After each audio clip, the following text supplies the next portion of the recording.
A man riding east, carrying nothing worth stealing except a past that already tried to kill him, sees a cage in a dead field. Inside, a silent woman meets his eyes and without a word, makes him trade the only thing left of his wife for her. Freedom. He doesn't know her name. He doesn't know her crime. But by sundown, he'll know someone is willing to pay in blood to put her back in that cage. Calder wasn't supposed to stop in Fallow Ridge. His mule was thirsty, his coffee gone, and the map in his saddlebag was more memory than paper. He planned to cross town without slowing until he saw the cage. It squatted in a patch of trampled straw, iron ribs rusted to a sick color. A crooked sign read, $10 to touch the devil. Inside, a woman sat barefoot, wrists cuffed with scrap iron, back against the bars. She wasn't wild-eyed. She wasn't pleading. She just waited, as if patience were the only weapon left. A boy tossed a rock at the bars. The clang rang out. She didn't blink. What did she do? Calder asked the town marshal, who was gnawing jerky like it had wronged him. Came down from the ridge with another woman's saddlebag and a knife wet as spring trout. The marshal said, "Won't talk, won't name herself. So we let folks stare till a judge rides through. She dangerous?" The marshal smirked. "To a man like you." That's when she looked up. Not all the way, just enough for their eyes to meet. No fear, no begging. Just the steady look of someone who's lost hope but not self-respect. "Got a name?" Calder asked. "Calls herself no one." Calder's hand drifted to his vest pocket, the one holding his late wife's wedding ring. Thin gold, worn soft by years on her finger. He'd sworn he'd never trade it. Until now. $10. Buys her freedom? He asked. $10 buys you a story, the marshal said. But I'll take the ring. Makes for a better one. The crowd chuckled. Calder didn't. He handed the ring over. The lock shrieked open. The marshal swung the cage door wide. "Yours now. Hope you've got rope." Calder stood in the doorway. "You can stay or you can go," he told her. "But you don't belong to them anymore." She rose slowly, as if testing legs unused for weeks. Taller than he expected. Hair cut with a knife and tied with rawhide. A pale scar across her throat. She stepped past him without a word. The crowd parted. No one laughed. They left town in silence. The mule's bad wheel complained, but it rolled. Calder didn't ask where she wanted to go. He suspected the answer was nowhere. By nightfall, they camped beside a narrow stream under a bruised sky. She unpacked his bedrolls without being told, fed the mule, and lit the fire small and neat. "What should I call you?" he asked. She touched her throat scar, then opened and closed her fingers twice. "Can't speak?" She shrugged. "Not exactly yes, not exactly no." Calder nodded. "I'm Calder." She almost smiled. Then she reached for his wrist slowly, asking, and scratched a small spiral into his leather cuff with the point of a bone knife. The mark was neat, deliberate. "What's that mean?" She pointed to the spiral, then drew a circle in the dirt around their camp. "Something that comes back to where it began, not because it's trapped, but because it knows the way." They ate. In silence, coyotes sang in the distance. She sat with her back to the rocks, eyes on the dark, like someone who'd learned the hard way not to face the fire.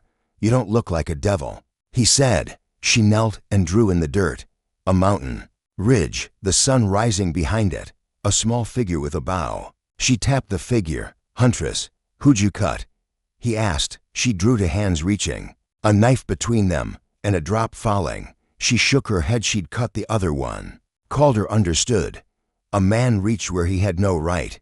She held his gaze until he looked away first. Near midnight, the wind came down off the ridge and worried the fire. Calder stoked it. When he turned, she was behind him, quiet as a shadow. She lifted his battered hat and braided 3 turns of rawhide into the band, pulling them tight. "What's that for?" She touched the braid, then her throat scar, then his chest. "To keep what matters from blowing away." At dawn, they loaded the wagon and started toward a narrow pass in the hills. She took the lead, guiding the mule with steady hands. Halfway up, loose shale gave under the mule's hooves. Calder's heart lurched. She didn't yank or shout, just pressed her palm to the mule's cheek and breathed slow until it steadied. They cleared the pass by noon and found a creek on the other side. She cupped water in her hands, then offered him a small bead carved from dark wood. She slid it onto his cuff beside the spiral. "What should I call you?" he asked again. She placed her hand on her chest, then lifted it toward the sun. "Light." Then she wrote in the mud, "Solace," not a name, a choice. Calder repeated it. "Solace." Her eyes warmed, and without looking back, they walked on. They were a mile from the claim when Solace froze. Two sets of boot prints led into the Juniper ahead, one heavy, one light. Heavy meant trouble. Light meant patience. Somewhere between the two waited a man who didn't care about money, only about finishing what he'd started. By mid-afternoon, the plain flattened into a gray stretch that could hide 1,000 bad ideas. The creek beside them ran silent, carrying no fish and no forgiveness. Wind whispered through the cottonwoods in a voice that made Calder think of graves. Solace stopped dead, lifted her palm, still. Then she crouched and touched the dirt. Two fresh tracks, one heavy, heel deep, one light, weight balanced on the edges. "Bounty?" Calder asked. She tapped the scar on her throat. "Not bounty, habit." They followed the creek into a narrow run where the bank was soft enough to tell the truth. Calder found a knee print and, 6 feet away, the ghost of someone waiting patient. Invisible to anyone not looking, he touched Solace's shoulder. "We pushed till dark, then cut north through the Juniper. There's a slot canyon there tight enough to scrape skin. Only fools and desperate people use it. I've been both." Her eyes asked what happens if they catch us. "Then they better have a reason worth dying for," he said. They traveled light. One bedroll, coffee, jerky, her knife, and the leather cuff on his wrist now carrying bone and with beads like quiet sentences. In a longer story, Solace drifted just off the trail, silent as a hawk's shadow. They hit the Juniper as the sky went bruise purple. The slot canyon's walls closed in, squeezing the daylight out. A trickle of water whispered at their boots. The moon, still growing, hung above like it had a stake in this. Calder sent Saint first, then the wagon tongue, then himself. He was halfway when a voice scraped across the stone. "Evening, River Man." Pike Merritt leaned against a boulder as if he'd grown there. His long coat swayed with the wind's breath, and the rifle in his hands looked like it belonged there. His hat shaded eyes that didn't need light to see trouble. "Marshall says you bought yourself a devil." Pike says it made him soft. "I told him he's confusing greed with romance." Calder didn't turn. In a slot like this, turning was for men who liked holes in their back. "Marshall also said $10. He replied. "You here to settle the tab?" "I'm here to collect something," Pike said. "Could be her. Could be you, either way. I leave heavier." 3 paces behind Calder, Solace was part of the wall, empty hands. Flat stare, no fear, no invitation. "Lady," Pike said, "you killed a rancher's boy near Outer Gulch. Daddy's got fences to guard and a gate that needs decorating." Solace didn't move. Calder did. That boy reached where he had no right. Calder said, "You know the type. You were the type." Pike smiled like someone remembering a sin fondly. "Difference is, I learned to charge for it." He raised the rifle. Calder shoved Solace into a crack in the wall as the shot bit into stone where his shoulder had been. Dust filled his mouth. He drew his pistol and fired twice, once to make Pike blink, once to strip the hat from his head. Pike didn't drop. Solace had vanished. Calder didn't look for her. He counted heartbeats. On 4. A pebble dropped behind Pike. On 5. Pike turned his head. On 6. Solace slipped from a seam in the wall, going for the rifle. Not the man. Pike moved fast, slammed an elbow into her arm, knocking the rifle loose, catching it in his other hand. Calder shot the barrel, snapping the sight clean off. Pike cursed and swung the rifle like a club. Solace stepped in, twisted her hips, and drove the butt of her knife into his throat. He dropped to one knee, gasping. A second rifle cracked from the canyon rim. The shot shaved rock beside Calder's ear. "You brought company," Calder said. "I bring gravity," Pike rasped. "Things fallen." A shadow on the rim laughed. Calder didn't wait. He grabbed the wagon's tongue, hauling it deeper into the slot. Saint strained, wheels scraping stone, enough to block one side. Pike staggered up, touching his throat. "You do have style," he said. "The rancher won't pay extra, but I can appreciate it." "You're going to walk away," Calder told him. "Why would I? Because you're a businessman. And your margin's gone." Calder tilted his chin. Pike followed the motion down to where Solace held his own knife against the seam of his trousers, close enough to change his life in one motion. Her eyes flicked to the rim. Calder gave the smallest nod. "Tell your partner to find a different ridge," Calder said. "Tell the rancher he's short a gate." Pike's mouth shaped a no he couldn't afford. He raised his hands. "You step out of a town with a devil and think you're a preacher." "I'm a man who traded a ring for a choice," Calder said. "Don't make me trade more." The shadow on the rim shifted, looking for a new angle. Calder let him. "Some angles are traps you spring slow. Walk," Calder said. "Leave the hat." Pike stepped back, slow. When he was far enough, Solace flipped the knife and sent it spinning into the dirt between his boots. He stared at it like it had spoken his name. "I'll be back," he said. "I know," Calder replied. Pike whistled once. The shadow vanished. The canyon exhaled. They pushed on until the slot opened to hard stars. Calder's shoulder ached from the shove. Solace washed blood from her knuckles in the creek. She didn't meet his eyes until he sat down. "Thanks," he said. She shook her head, tapped his cuff, then her chest higher than the heart. "Not a favor, a circle." Later, she carved from Juniper a small figure, a mule, a river, a hat with 3 rawhide turns. She set it on the wagon without a word. "What happened to your voice?" he asked. She drew 3 things in the dirt: a cabin, a fire, 2 bodies. Then she ran the dull side of her blade across her throat. "Not how. Why?" "You stopped screaming," he said. She nodded, then pulled a pale stone bead from her pouch and slid it onto his cuff beside the others. "Tomorrow we reach the claim," Calder said. "Cabin's just bones, but it's a start." Solace touched the hatband, cut 1 rawhide turn, tied it back tighter. "What's that mean? Less slack?" More vowed. When he slept, he dreamed of a door opening, not a cage, but a choice. And Solace standing in it. At dawn, she left a scrap of paper on his bedroll. "North fence broke. River wants in. Let it. We'll build higher." He smiled. "Let it in," he told the mule. The morning, and the part of him that had been a locked box. "We'll build higher." The cabin was still standing barely, a roof of warped shingles, a door that sighed like it remembered storms, and inside, a letter on the table that neither of them had written. Someone had been waiting, and they'd left something sharper than words. They reached the claim by noon. The land was a thin strip of stubborn earth between the north fence and the slow bend of the river. Enough for a cabin, a shed, and a man who didn't mind the silence.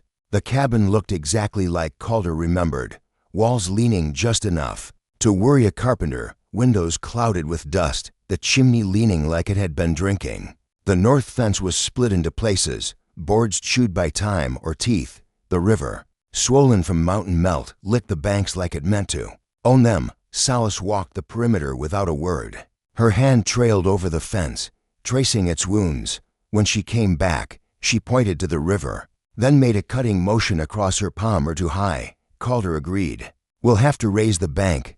Inside, the cabin smelled of pine, sap and ash long gone cold. Calder dropped his saddlebags on the table and froze. There was a folded piece of paper in the center, weighed down by a river stone. He looked at Solace. She shook her head. She hadn't left it. The paper held 3 words, written in a careful, deliberate hand, not forgotten yet. Beneath the words, a long strand of rawhide was looped into 3 turns, the same pattern she'd tied into his hat. Solace's eyes went hard. She took the strand, wrapped it twice around her fingers, and pulled tight until the leather creaked. Then she slipped it into her belt and moved to the hearth. Something caught the light metal, half buried in the ash. Calder knelt and fished it out. A knife. Not just any knife, its bone handle carved with a spiral like the one on his cuff, and dried in the grooves, so faint he almost missed it. "Was blood yours?" he asked. She shook her head once, slowed. Calder set it on the table. "Who's it belong to?" She touched the spiral, then drew in the dust, a circle, broken open at the top. A trap that never closes unless you step inside. The day went to repairs. Calder hammered the fence while Solace dug a shallow trench to divert the river's edge. Every time she looked toward the tree line, her gaze lingered a second too long. By sundown, they had a fire in the hearth and coffee on the boil. Calder poured to tin cups. She took hers, warmed her hands, but didn't drink. "You expecting someone?" he asked. She tilted her head yes, but not here, not yet. When the wind rose, Calder heard it, the faintest creak of saddle leather from beyond the fence. He doused the lantern. Solace moved to the wall beside the door, knife in hand. A shadow crossed the window, slow, testing, then a voice, "Evening, Calder, got your letter?" Calder stepped into the doorway. The man in the yard was thin, in a long coat the color of dried blood. His hair was tied back, his eyes to coins no one would take. On his hip, a revolver with the grip worn smooth. "I didn't send for you," Calder said. "Maybe not, but your lady there owes me more than a ring." Solace stepped out beside Calder. Her knife was low, her face unreadable. The man's grin widened. "You remember me," he said to her. "I was the one you didn't finish." Her eyes narrowed, then flicked to Calder. "Don't." The man tapped his coat pocket. "I brought her something. Piece she left behind in my shoulder. Figure she'll want it back before I put it in her again." He tossed something into the dirt. A small, carved, bead wood, stained dark with age. Calder recognized it instantly. The beads on his cuff. "This one didn't belong to him. You followed us from Fallow Ridge," Calder said. "Longer than that," the man said. "And when I'm done, I'll follow whoever's left." The wind shifted, bringing the river's cold breath between them. Solace crouched, picked up the bead, and held it in her palm. Then she closed her fist and stepped forward. "Easy," Calder warned.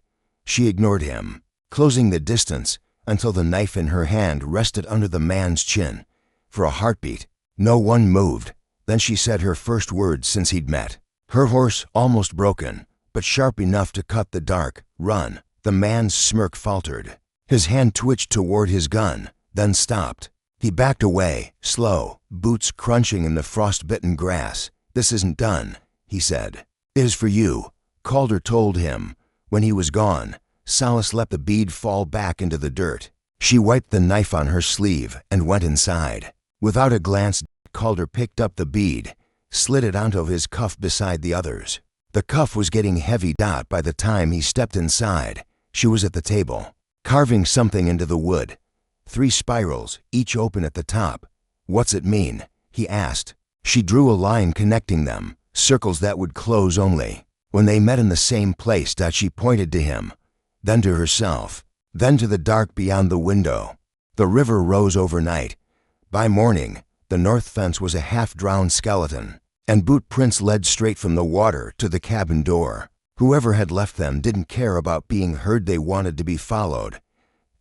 Rain fell hard through the night, hammering the roof until Calder could barely hear his own thoughts. He woke before dawn to the smell of wet wood and the sound of the river pushing against the land. Like a hand against a locked door, Solace was already up, standing at the window. She pointed not at the water, but at the ground beyond the fence. A single line of boot prints, dark in the mud, came from the riverbank straight to the cabin. No return prints. They came through the water. Calder muttered, "Smart. Covers the trail." She shook her head. "Not smart. Bold." When Calder opened the door, the air was sharp and cold enough to bite. The prints led across the yard, up the steps, and ended right at the doorframe. Calder crouched. Whoever it was had stood here a while, weight shifting back and forth, listening. On the threshold, something small gleamed in the gray light. A second bead, this one metal, tarnished and heavy. Calder picked it up. A spiral etched into one side. Solace stiffened when she saw it. Her hand went to the knife. On her hip. "They're playing with you," Calder said. She touched her throat. "Not me, us." The prince led away toward the timberline, into a part of the woods where the pines grew so tight the sky forgot how to reach the ground. Calder loaded his Winchester. Solace took point, moving fast but silent. Half a mile in, the trail broke into a clearing where the grass was flattened in a wide circle. In the center, an old campfire, still warm. Beside it, a length of rawhide rope tied in a loop, ambush site. Calder said. Solace stepped into the circle, crouched, and ran her fingers over the ground. She picked up a small scrap of cloth, red, frayed, and stiff with dried blood. Before Calder could speak, a voice drifted from the trees. "Thought you'd be smarter, Riverman." Pike Merritt stepped out from between the pines, the long coat. The same, but this time he wasn't alone. 3 men flanked him, rifles low but ready. The man from last night was among them, his coat darker, his grin sharper. "Morning, Solace." Pike said, "You've been making friends without me." She didn't move, didn't blink. Calder kept the rifle steady. "You followed us to sell her back to the rancher." Pike shook his head. "Nah, rancher's dead." "Didn't you hear? Bullet in the gut. Somebody left him a little spiral carved in the barn door." His eyes flicked to Solace. "Guess who they think did it?" Calder's jaw tightened. "Let me guess you're here to collect the reward." "Not just money," Pike said. "There's a reputation in this, too. You kill a devil, and the man who bought her, folks remember your name." The man from last night stepped forward, the metal bead twin to the one in Calder's pocket hanging from his belt. "You gonna let him talk for you, girl?" Solace's hand flexed on her knife. Calder stepped slightly in front of her. "This isn't your ground," Calder told them, "and you won't leave it alive if you keep pushing." Pike smirked. "You always this sure, only when I'm right." Pike tilted his head. "You've got 1 rifle. We've got 4. Odds ain't friendly." Calder's voice stayed low. "You're looking at the wrong odds." From the tree line behind them came a sharp whistle, 3 notes, then another, closer. Shadows began to move in the pines, shapes too quiet to be deer. Solace's eyes didn't leave Pike, but Calder saw the corner of her mouth twitch. "You bring friends, too?" Pike asked, tone just shy of uneasy. "They're not my friends," Calder said, "but they don't like you either." A tall figure stepped into the clearing from the far side, painted face, bow drawn, arrow aimed at the man with the metal. Bead. 2 more appeared beside him, and more beyond. A half circle of silent watchers, the kind who didn't miss. Pike glanced around, calculating. "This isn't over." "It never is," Calder replied. The man with the bead sneered, but Pike put a hand on his chest, holding him back. "We'll see you again, Riverman. You and your quiet girl." They backed away, slow, until the pines swallowed them. The painted man lowered his bow, then looked at Solace. He said something Calder didn't catch. She answered with a nod, then held up the metal bead. The man took it, studied the spiral, and tucked it into his pouch.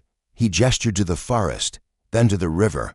"What did he say?" Calder asked when they were gone. Solace wrote in the dirt. "With a stick, the river will take back what's hers." Calder stared at the words, then at the swollen water they could hear even here. "What's that mean for us?" She wiped the dirt clean with her boot. No answer. When they got back to the cabin, the river had risen another inch. The bead was gone from Calder's pocket. In its place was the strand of rawhide from the table, now knotted twice as tight. By dusk, the river was inside the fence. By nightfall, it was at the cabin steps. And somewhere in that black water, Calder knew, waited more than the current because Solace was gone. And in her place was a single bead, floating in the firelight. The rain stopped, but the river didn't care. It swelled and twisted like something alive, pulling at the banks, eating the yard foot by foot. Calder spent the day hauling rocks, piling them along the fence line. But it was like holding back smoke. By late afternoon, the sky cleared just enough to burn red at the horizon. Calder turned to ask Solace for the hammer and found only the empty air where she'd been. "Solace?" The yard was empty. The shed, too. Her knife was gone from its sheath by the door, on the table. A single word scratched into the wood with the tip of a blade.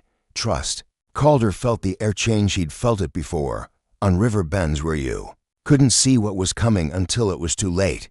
He loaded the Winchester, slung his coat over his shoulder, and followed the only trail there was, the sound of water. The river was higher than he'd ever seen it, curling over the bank like it meant to claim the land forever. Out in the shallows, moonlight glinting off the wet rawhide wrapped around his hat, stood Pike Merritt. "You're late," Pike called. "Your girl's been busy." On the far bank, half hidden in shadow, stood the man with the metal bead, and beside him Solace, hands bound, eyes steady. Calder stepped into the water, cold biting through his boots. "Let her go." Pike laughed. "She walked to us, Riverman." Said she was done dragging you through her storm. That true? Calder asked her. Solace didn't answer. She only tilted her head toward the water between them. Calder looked and saw it then, the faint shape of a looped rawhide rope under the surface, tied to something heavy. It wasn't for him. Pike raised his rifle. I could kill you here and let the river bury the rest, or you could tell me why she's here, Calder said, stalling, counting the beats between Pike's breath and his trigger finger. She's here, Pike said, because the man she's hunting is standing on that bank. He jerked his chin at the one with the bead. And she can't get to him with you in the way. The man with the bead grinned. You want her, take her, but you'll have to take me first. Calder's boots shifted in the current. He saw the rawhide loop tighten slightly under the water. Solace's gaze locked with his, and for the first time since he'd known her, there was something like apology in her eyes. On the next heartbeat, she moved. She dropped into the river, the rope in her bound hands yanking hard. The man with the bead stumbled forward, his foot caught. Pike swung his rifle toward her. Calder fired first, the shot catching Pike in the shoulder and spinning him into the water. The current took him instantly. The man with the bead clawed at the rope, but Solace twisted, pulling him off balance. Calder splashed forward, grabbing her arm, shoving her toward the near bank. The bead man lunged with a knife, catching Calder's coat, ripping it wide. Calder brought the rifle up and drove the stock into the man's jaw. He went under, the river rolling over him like a door slamming shut. When Calder turned, Solace was already on the bank, sawing at her bindings with the edge of a rock. He waded out, chest heaving, the cold in his bones. You could have told me, he said. She freed her hands, stood, and held up something she'd taken from the man before the river claimed him, a small, spiraled bead, dark with river silt. She dropped it into Calder's palm. Is it over? He asked. She shook her head. They stood in the firelight, the river hissing behind them. Calder looked at the 3 beads now on his cuff, each one a story he didn't fully know. What now? He asked. Solace took his hat, cut another rawhide turn from the band, and tied it back tighter. Less slack, he guessed. She nodded. More vow. That night, as the river lapped at the steps, they sat at the table, coffee steaming, neither speaking. Outside, the fence groaned under the current. Inside, the beads on his wrist caught the light like quiet promises. In the dark before dawn, Calder woke to find her gone again. But this time, there was no panic. On his cuff, tied to the leather, was a fresh rawhide loop open at the top, waiting to be closed. And on the table, another word carved deep. Soon.